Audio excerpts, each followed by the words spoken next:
Hi, everybody. Welcome back to Becoming Multidimensional. It's Christine. I'm really excited to introduce you to a lovely woman who I have personally studied under.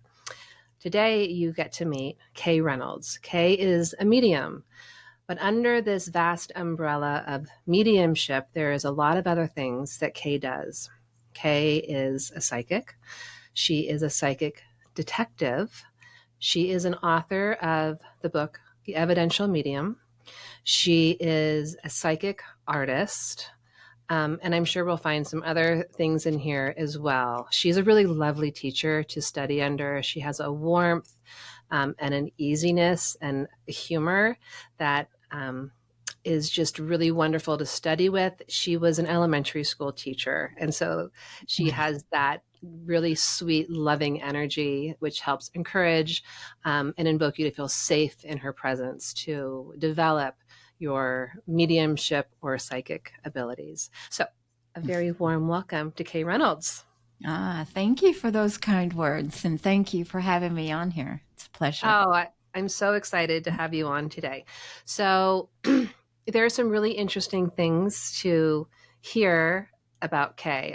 I'm really interested to hear about her journey into becoming a medium. She has studied under some of the great teachers in the world. One of her teachers was a woman who's no longer with us. Her name is Mavis Patilla. She's legendary in England. She's like the grand dame of mediumship. Tony Stockwell, she's also studied under. I've taken several courses under Tony Stockwell. He's one of my favorites. If you want to find a teacher with just pizzazz, sparkle, and humor and fun, it's Tony Stockwell. He's truly one of the greats in the world. And also under, I'm so sorry, the third one you've studied under? Paul Jacobs. Paul Jacobs. He's another renowned medium. So I'd love to hear Kay's story of how she even got into this work. And then we're going to hear about psychic detection. Kay is part of a group that does psychic detection and occasionally works with the police to help them to solve unsolved crimes. Anyhow, so we're going to get going. Kay, tell me a little bit about how you even and when you knew that this was something you wanted to do and how this all began for you. Oh gosh, how far back do you want me to go? As far back as you feel ready to talk. Where the beginning for you is where I want you to go. But the very beginning was when I was about 5 years old. Okay. 6 years old, maybe, doing what all little girls do, playing with my Barbie on my bed. And I looked up, and across from me was an indigenous man from America, just plain as can be, just right there watching me. Okay. And we kind of how did you see him? I just saw him. This is how I remember it. We're going back a few years. Yeah. So you see this man, you're playing with your dolls, and you look up and you see a Native American. Yep. Just as clear as day, I could see him just manifested right there. He was he was kind of crouched down by the desk on the opposite side of the room, and he just went like this, motioned for me to not say anything. My sister was on the top bunk, and so I didn't say anything, but we just kind of locked eyes, he and I, and I know this sounds very, very weird coming from a little girl, but this is how I remember it. I just remember when I looked into his eyes, I felt like I knew him. Of course, at 5 or 6 years old, there was no explanation for that. Mm-hmm. But I did feel that I knew him. I felt like I wasn't in danger. I never was afraid of him. And he was there for what seemed like a long time. Probably was just a few seconds, but it felt like it was a long time. So that was my first intro. That's amazing. To seeing the unseen. Yeah, and seeing the unseen world. Nothing you can say to me will sound weird. So you just feel free to share everything Yeah. because I absolutely love all of this so much. Yeah. So that So was that, go on. the first. And then Yeah. did you have the things Go on. did events happen after that? Well, it, yeah, I mean, it was, I don't know, there was just this knowing kind of thing, this knowing of that there were these invisible people around me. Mhm. I grew up in a Christian background, so therefore, in my understanding, they had to have been angels. I mean, what else would they have been? They were, Right. nobody else saw them, but I saw them. So that was just my knowing growing up. And Mhm. then I would say probably around the age of, I don't know, maybe 11 or so, um, I started having visitors come to me in my dreams. And I didn't know them, but they knew my mother. And they would tell me things to tell my mother. And Okay. I would wake up in the morning and I had this knowing that I had to go and say something to my mother. So then that started happening. How did your mom react to these messages you were giving her? She was always very receptive. Okay. And I would just explain to her that I had a dream and this lady, and she would know who the lady was or the Mhm. man, whoever it was. And she was always just real receptive and just said, thank you. And I do Oh. remember when I was about, I don't know, maybe 12 or 13, I asked her one day, why do these strange people keep coming to me in my Mhm. dreams to tell me, to tell you things? And her explanation was so simple. She just said, God needs messengers on earth, and He chose you. And I was Oh, like, what a good mom you I had. know, I Oh, so know. that she let that develop and grow within you. Oh, I love stories because you don't sometimes you hear, the other side where it gets really shut down and squashed. Right. But my mother never ever did that. She was always very receptive of everything and thanked me and let me know that she knew exactly what the message meant and who those people were. And then when she gave me the explanation of God needing messengers on earth, Mhm. that made perfect sense. Well, Yeah. of course, why wouldn't God have to have messengers on earth? So that made Oh, sense, and I was quite happy with it and never questioned it. that is that is amazing. Yeah. So when you're a tween, I guess 11, 12, when you're a tween, you start having dreams, giving Yeah. messages to your mom. Did it Was there ever a time when it kind of shut down and then reemerged, or did it It, always it, stay woven in? I think well, yes, I think there were quiet times in Mhm. between. So it wasn't like this was happening every day or every week or even every month. Sure. It was periodic. Hmm. And then I started becoming aware of somebody in the house, a Okay. man in the house, didn't know Hmm. who he was. Of course, I didn't know how to interact. I never heard of a psychic at this point, never heard of a Hmm. medium. I didn't know Yeah. anything like that. And told my mother that there was a man in the house, an invisible man. And again, my mother, she did research on the house to see if anybody had died. How she knew to do these things, I don't know. My mom was very much a devout Southern Baptist, which this kind Okay. of thing is no, you, Sure. you That's know. interesting.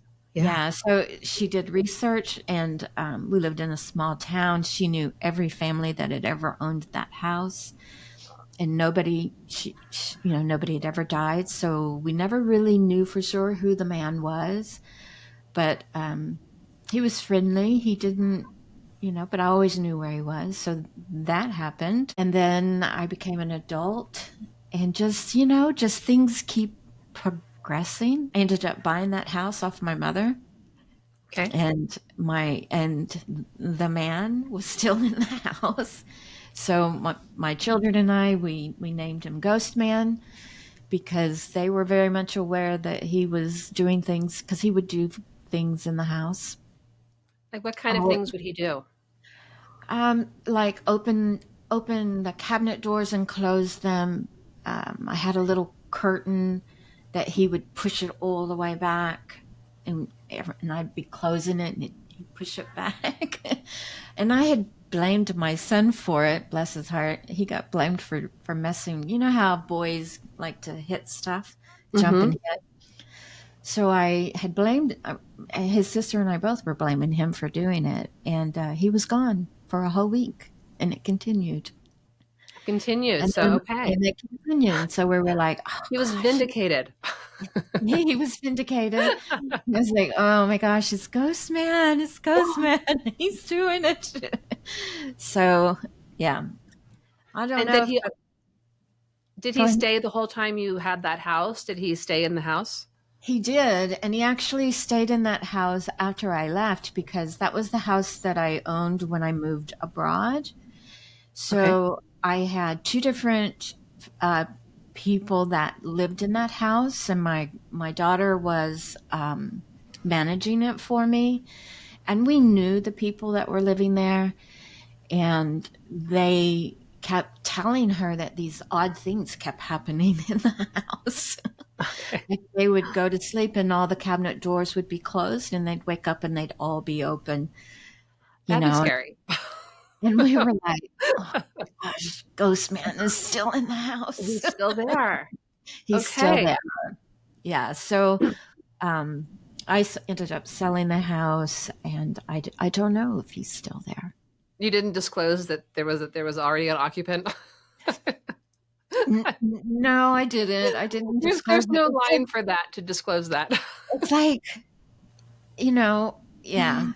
And honestly, I figured if if it's somebody who knows us as a family, Hmm. he would go with us, is how I kind of looked at Oh, it. He'll end up coming and being around us sure. versus staying in that house. But Well, he wasn't malevolent. He wasn't doing oh, no, no, anything no. bad. He was just, No. letting you know he was there. That's it. Oh, he was always in fun. Always in fun. And Hmm. anytime I asked him to stop, if he was frightening my kids, I would say, Hmm. "Hey, you can't do that because that scares the kids," and it would Yeah. stop. So, I had a similar situation. I had a house that I was renting, and I'm not going to get into my whole story, but what happened was it was this spirit that was living in this house that we were renting kept on opening the doors mm, while we were gone during the day. We had the locks changed because I thought maybe there had been a previous tenant who had a key and was coming in. Like I was very clear because, of course, you don't want to leave your house with the door open. right. And so we changed the locks. It was still happening. But then we got a kitten. And I came home one day and the kitten it was like a 3 month old kitten and it was out and it took me a while to find it. And I was really upset. And I knew there was a spirit in the house. And I came in and I really had a talking to. I'm like, this can't, like, the kitten will get hurt out there. You cannot open the doors. Never happened again. So you can't talk to them. Absolutely. Absolutely. And I believe that people that are aware of the unseen world, Hmm. our light's a little bit brighter, it shines a little brighter, so we kind of attract them, and they know that we know that they're there. Hmm. And so because they know that, then they will try to interact with us Yeah. for the most part. But for people who aren't aware of the spirit world, I think for the most part, they leave you alone. They don't Yeah. mess with you. They leave you alone. Yeah. I don't think they're trying to scare anybody. So that's been my experience. So you Yeah. move abroad, Yes. you rent this house.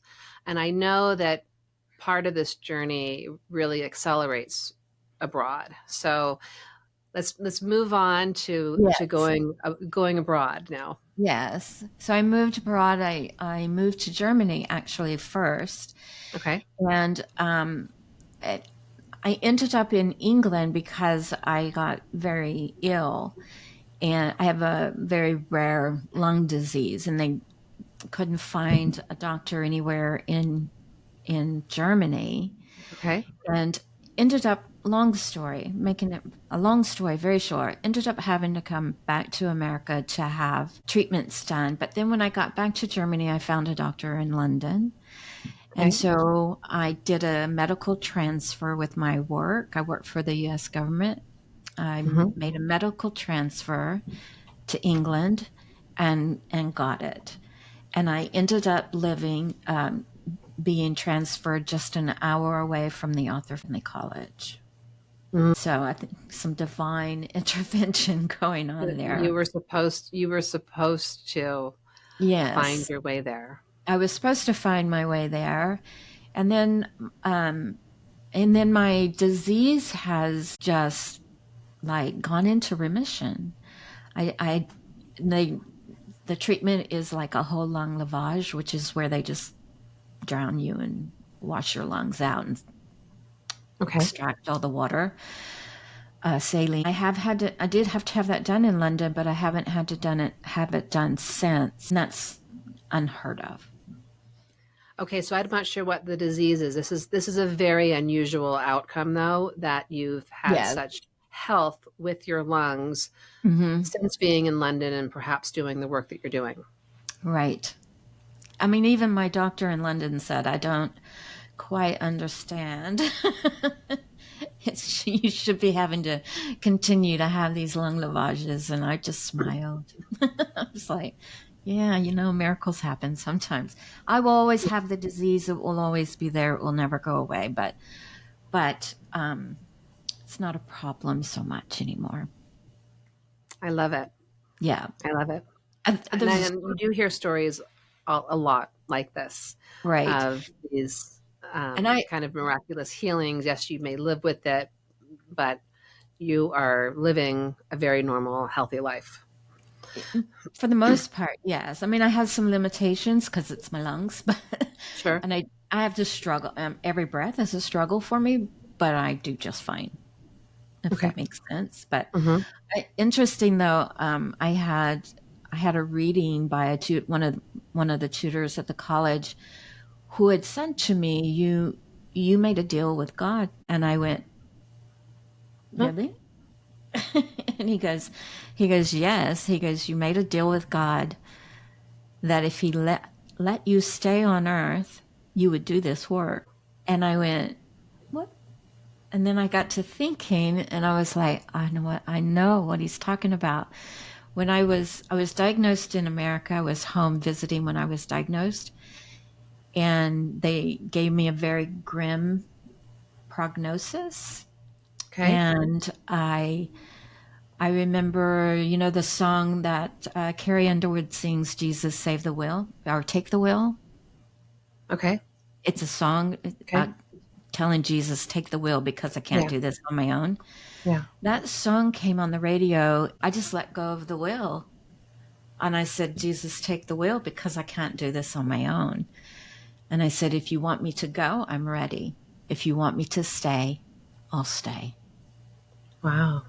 And it was from that moment on that I knew that it didn't matter what the doctors were telling me, I was going to be okay. Wow. Yeah. Wow. So I was like, I'm going to be fine. I'm going to be Y- fine. Yeah. Yeah. Yeah. You knew.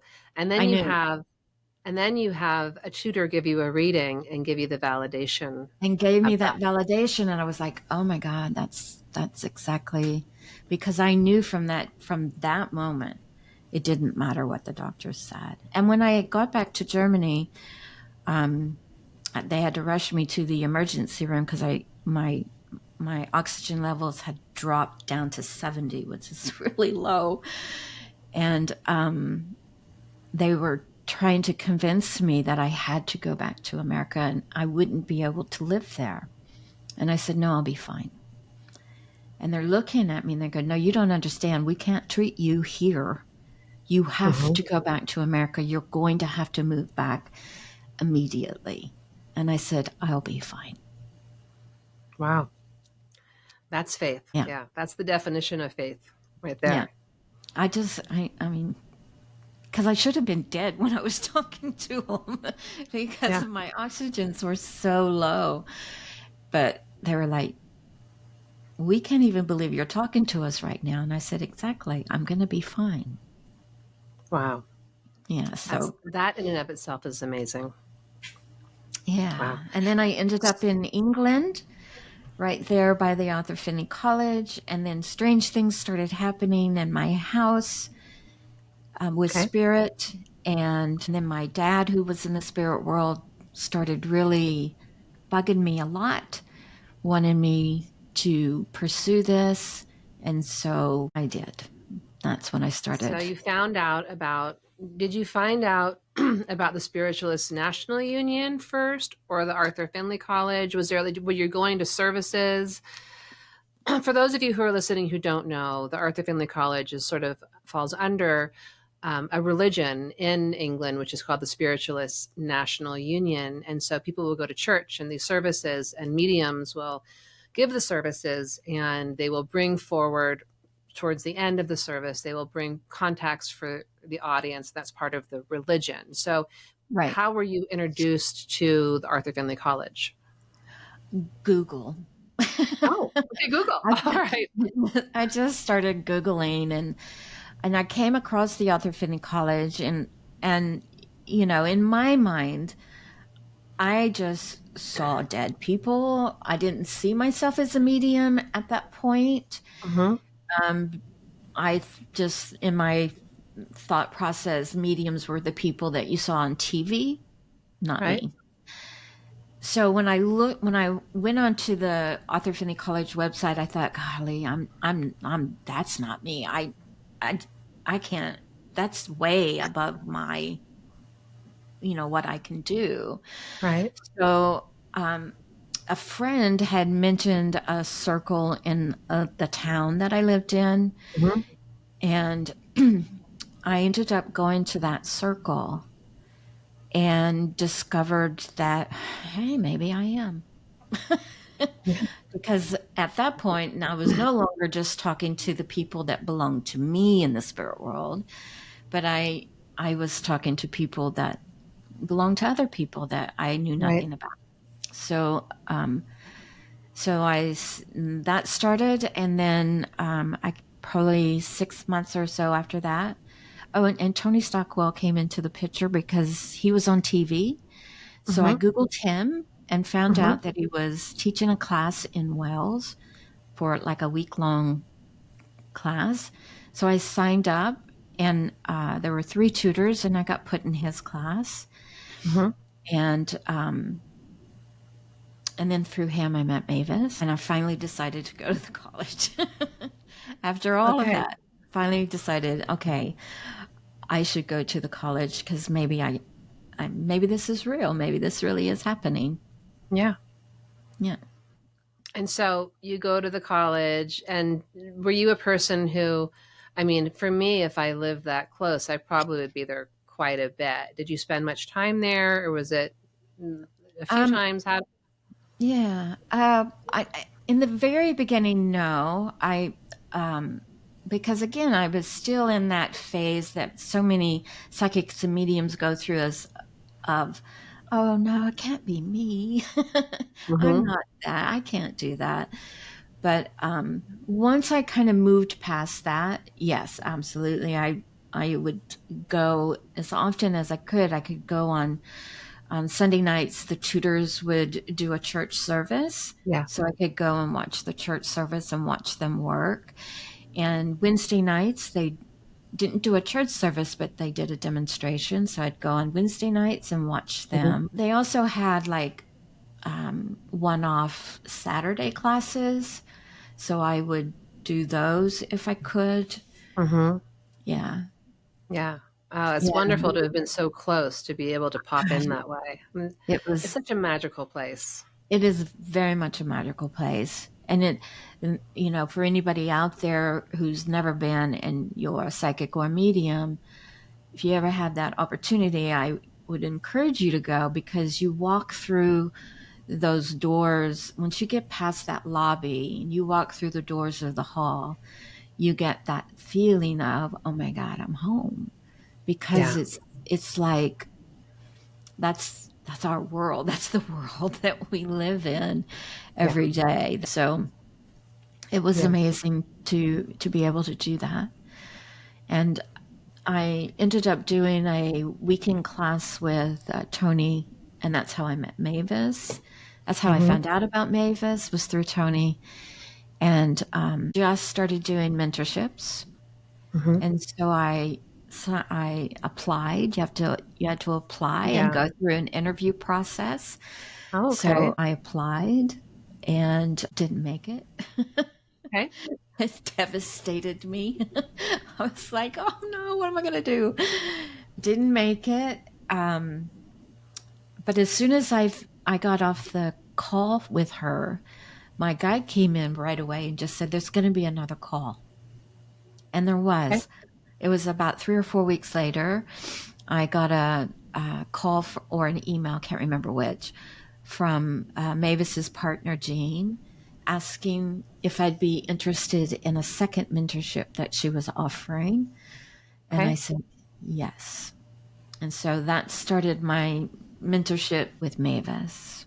With Mavis, and and a lot of people on here won't know about Mavis, but she really is The this queen. legendary figure.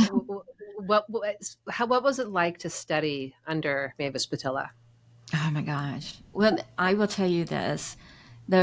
When I met her the first time on the 3 day workshop that I did, I got put in her class, and within 30 minutes of her talking, I had a tear rolling down my eye because I felt like she was speaking to my soul. And Mm, I knew she was going to be the mentor for me. I That's why love it was that. so devastating when she turned me Oh, down. when she turned you down, It's she like, made she just no. made you want it even more. Well, she was so kind. I mean, was one of the most gentle, kindest people I think I've ever met. But I used to call her my spiritual mummy because Oh, she reminded me so much of my own mother. okay. And but she was just so kind, and she just said, I just don't think that this is the group for you. They're all professional mediums and you're just starting out, which was very true. Yeah, So it was the right choice. sure, It was, but it was still devastating. sure. Yeah, But yeah. luckily, I got in the second one, and Mavis's mentorships were 15 months long. So I signed up for her second one, and then I signed up for another one, and then I ended up doing 3 with her. Oh, wonderful. Yeah. Wow. Almost 5 years of study under her. Yeah, they kind of overlapped a little bit, Okay. but that's okay. Yeah. It's a lot of study under Mavis A lot of Patilla. studying under Mavis. Yeah, And then you also mentioned, so you had all this time, you were in England for 11 11 years. years? Hmm. 11 years in England. So all of this work, and you're close to the Arthur Findlay College and these incredible teachers and tutors. Hmm. Before we got on, you mentioned you also, besides um, Germany and England, that you also spent some time in Japan. Well, Japan was when I was a child, and that's where Oh, I saw the indigenous man. oh, how that's fascinating. I lived in Japan as a child too. I Uh-huh. lived in Tokyo when I was 7. Oh, wow. And I had a very profound spiritual experience in Tokyo. That's really interesting. Wow. I had that was a huge awakening place for me as well. That's so interesting. So Yeah. okay, you were a child in Japan. Okay, that Yes. I hadn't connected before the Yeah. conversation. Yeah. Okay. Oh, Yeah. interesting. How long did you live in Japan for? 3 years. Okay. I was there just under a year. Um, Yeah. oh, that's amazing. Where in Japan were you? It was called Misawa. So it's Okay. in the northern part of Japan. Okay. Yeah. Okay.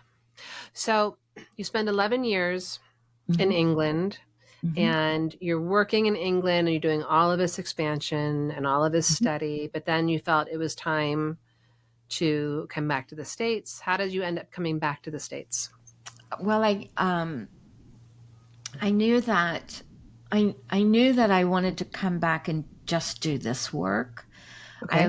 I my visa require I couldn't do this work in England unless it was like church related Okay. because of my visa. And so Mm-hmm. I knew that I wanted to come back and do this full time, but I ended up coming back early because of my mother's health. I wanted to come. She needed me to come back and help take care of her. She'd been in a assisted living for like 17 years, and she was at the end of her life, and all she wanted to do was go home. So Yeah. I decided her health was declining quickly, so I just retired in the middle of the school year so I could go back and be with her. Oh, Yeah. okay. So you brought Yeah. her home back to the house. She didn't make it. So she ended up dying shortly, when I say shortly, like in the middle of the night after I had gotten there, she passed away. She was just hanging on for me to get there. Yeah. Okay. Well, Yeah. I'm glad you were So, able to get there in time. yeah. Yeah. Yeah. Okay. So, um, unfortunately, yeah, she ended up passing. And so I moved to North Carolina and started writing my book because I was heavily into grief. And I just, ended my career, 29 years Mm-hmm. teaching. I just ended that and moved back to America. I was in culture shock, even though I visited America twice a year. Mm-hmm. America had changed. So Yeah. I was in this culture shock. It wasn't the same Sure. as it was. I left prior to 9/11, and so it was Oh, very different when I came back. So there was yeah. this adjustment period that I had to go through, plus the adjustment of, oh my God, I don't have a job anymore. What am I going to do? Oh, let's just Right. write a book. So I wrote my book, and then started my journey into teaching and doing this kind of, Yeah, and doing this work. yeah. So I mean, she's a wonderful teacher, as I said in the beginning. If you have an interest in mediumship and psychic work and are looking for a place, Kay's classes are online, so we'll talk in the end how to find Kay. So she's a great resource in learning about this work. I'm very interested, and I saw that you were doing. I think what I saw that there was something about forensic astrology being woven into this Mm, psychic detection work. So I right. know, so Kay does sometimes work with the police. There's also a lot of integrity when you're working with cases. So she really can't tell any stories of cases that she has worked on. All those stories are always so fun, but she has to maintain integrity with that. But I think what she can Yeah. do is sort of talk about the process of it and what she does with this psychic detection work and Mm. trying to solve unsolved crime. So, can you tell us a little Yeah. bit about this work? Yeah. And this just kind of fell into my lap as well. When I lived in England, I would like put my hand on a doorknob and get flashes of Oh, things, or be driving down the road and look out across a field and could see where bodies had lain, from the okay. war, perhaps. When I got to America, I decided maybe I should explore that and do Mhm. something with it, right? Yeah, So I am with a group, and now forensic astrology is something that just blows my mind. I've never been into astrology, so I've just never given it a thought sure. until I saw somebody explain to me what forensic astrology was. So now I just want to learn as much as I can, but I know just a little bit, Okay. and that's it. And there's some other people in my group that are quite good at it, and I leave it to them. But I Hmm. at least am trying to learn it. But forensic astrology is so interesting because as a investigator, detective, you work psychically to try to find clues to what may have happened or Mm-hmm. where somebody may be. So you work that psychically, but then you can, once you feel like you've exhausted everything you can do psychically, you can go to the forensic astrology. You create a chart, much in the same way that you create a birth chart to see the planets of when you were born. The Mm-hmm. difference with forensic astrology is instead of using a birthday, you use the date and the time, the last time that victim or person was seen or heard from. Okay. So you use that date, that time, and we do need a timestamp and the Okay. locations. So that's the birthday. And Okay. you put that in to see where were the planets in the sky at that exact moment. So the first house represents the victim or the missing person. The seventh house represents a perpetrator if there is. Oh, that's really Yeah. okay. So that helps. And what kind of information will that seventh house give about the perpetrator? It can tell you lots of things because you look at the ruler of the each of those houses, all of the houses actually. You look at the Mm-hmm. rulers, but the first house, the seventh house, the 10th house, and the fourth house are very important. But the seventh house can tell you if there is a perpetrator, is it just one? Is it a male? Is it a female? Age? It can give you lots of good information. It can Okay. even help you to get an idea of where they may be. Are they in a vehicle? What kind of vehicle? What color vehicle? You know, motives, you name it. It, it's, Wow. you know, the saying, it's written in the stars. That is so true. Wow. That is so true. It is written in the stars. So what I like to do with forensic astrology is take a look at all the psychic information that was gathered and then look at the forensic chart to see, does the forensic chart collaborate with the psychic work that we did?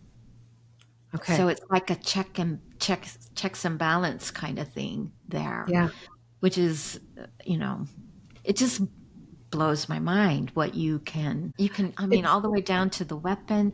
You can, I can't, other people can track the movement if they're moving, like if the subject, the victim or the suspect, if they're on the run, you can track the movement. Yes, I know. You can even chart to see based off of the planets, the degrees of the planets and the houses. And you can track the location of where they may be. this is It's incredible. amazing.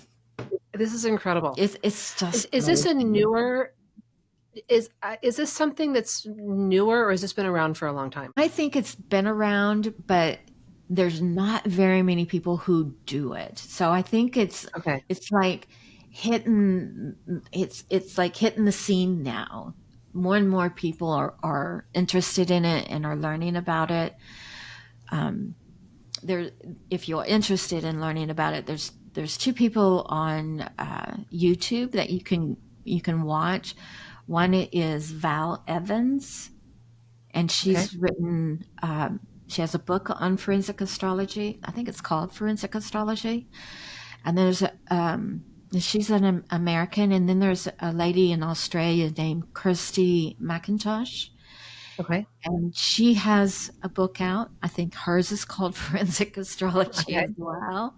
I think hers has a volume on it, tacked onto it.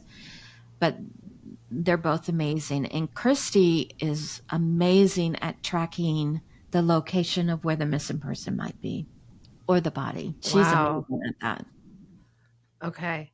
And Yeah. probably her books has some stories of how it actually works, of some cases. Is that possible? Yes, I believe so. Okay. Yeah. Okay. I, I dabble in all of these things. I'm fascinated by all of it. And if I haven't heard of this before, I think I'm sure a lot of people that this is very, very like kind of cutting edge and not very known in the Yeah. masses. So it's It's fascinating, amazing.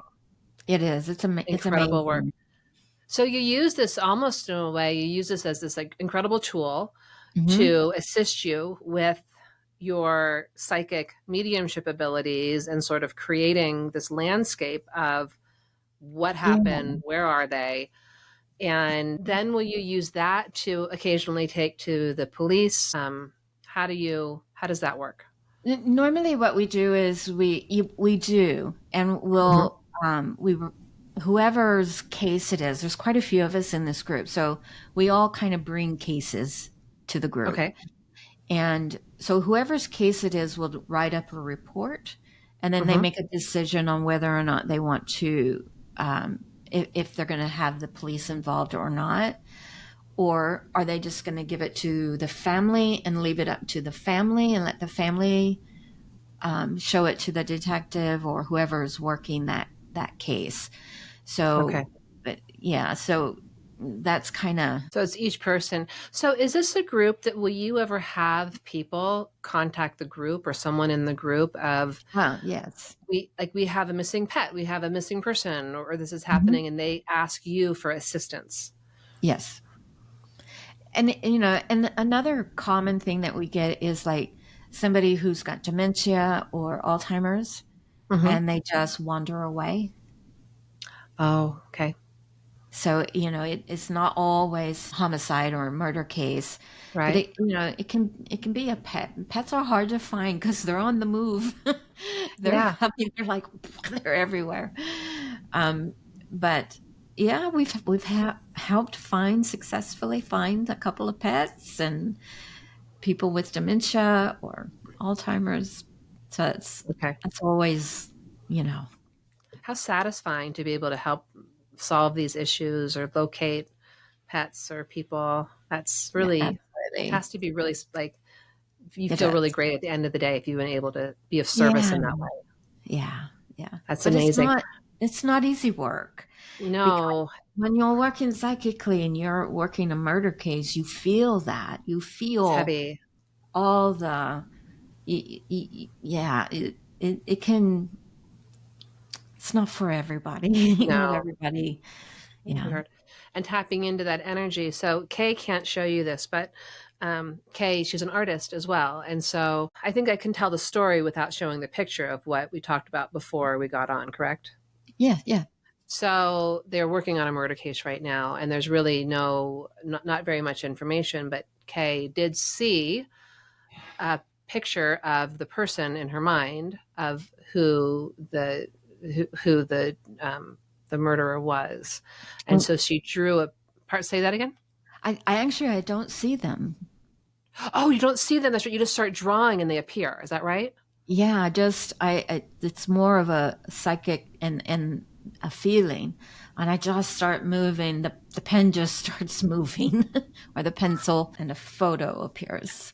And were you always an artist? No, I'm not an artist. I don't know what I'm doing.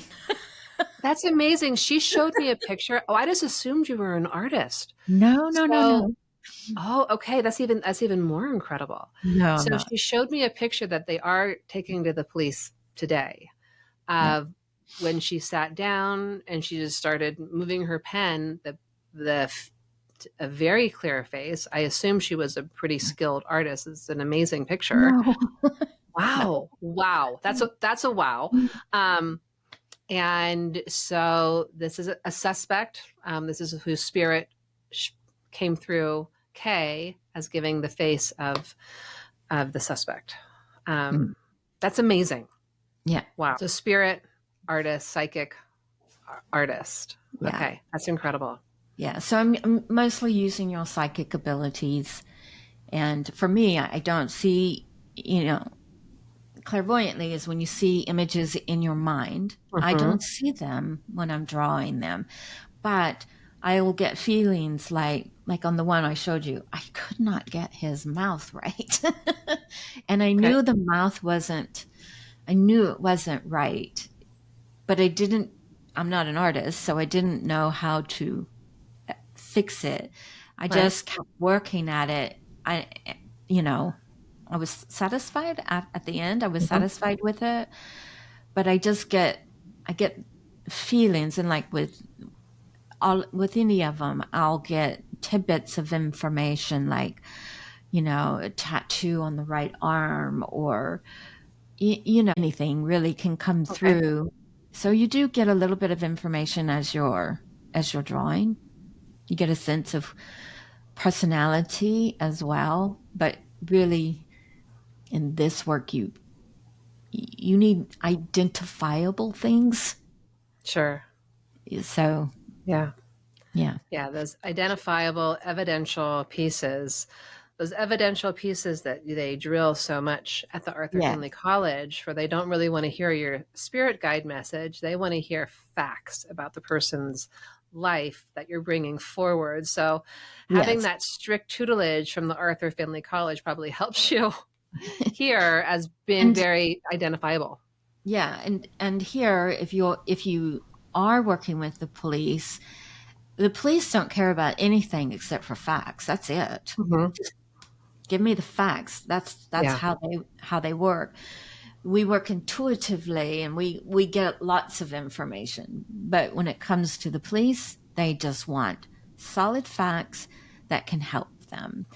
And so, you know, it would be nice if as a psychic detective, we solved all of these cases, but really our goal is just to find some facts, some things that we could pass on to the family Hmm.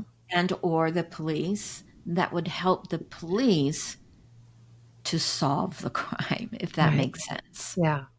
How So many we're just, people are, yeah. yeah, go on. How big is this group? Gosh, I don't know the actually total number that is in there. We probably have a core of 8 that show up. We Okay. meet every week. So I would say we probably have a core of 8 around the world. They're not all in Mhm. America. Yeah. So you have cases globally then. Globally, Yeah, yes. global cases. Yes. That's an amazing thing. It's amazing. Mm. So if anyone wanted to find you, they would find you independently and you could bring a case forward as do we want to take this case on? Yes. For me, I have guidelines. Okay. It has to be somebody that you're connected to. Okay. It can't be somebody you never heard of in your town. You have to have a connection in some way. Prefer to work with the family, but sometimes we do work with friends of the family. But as Okay. long as you have a connection there with the Okay. family, that's my only thing. Yeah. Yeah. That makes sense too. So you don't have someone who's like people who are just, It's a you lot of know, work. a lot. It's a lot of work. Many, many hours that you work. And so I want to know that all this work that we're doing is it's going to be for the better. It's to Right. help the family, right? Right. So if you're connected to the family and you are committed to sharing the information with the family and the Right. family's on board, I would prefer that the family be on board, that they at least Right. know. I'm all for it. That's amazing. Thank you for doing that work. I know that has to be challenging work. So it's wonderful that there are people like you out in the world helping in these ways. So thank you Yeah. for helping families, helping victims, helping people to be Yeah. found or have some closure. Yeah. It it's important work, I think. Yeah.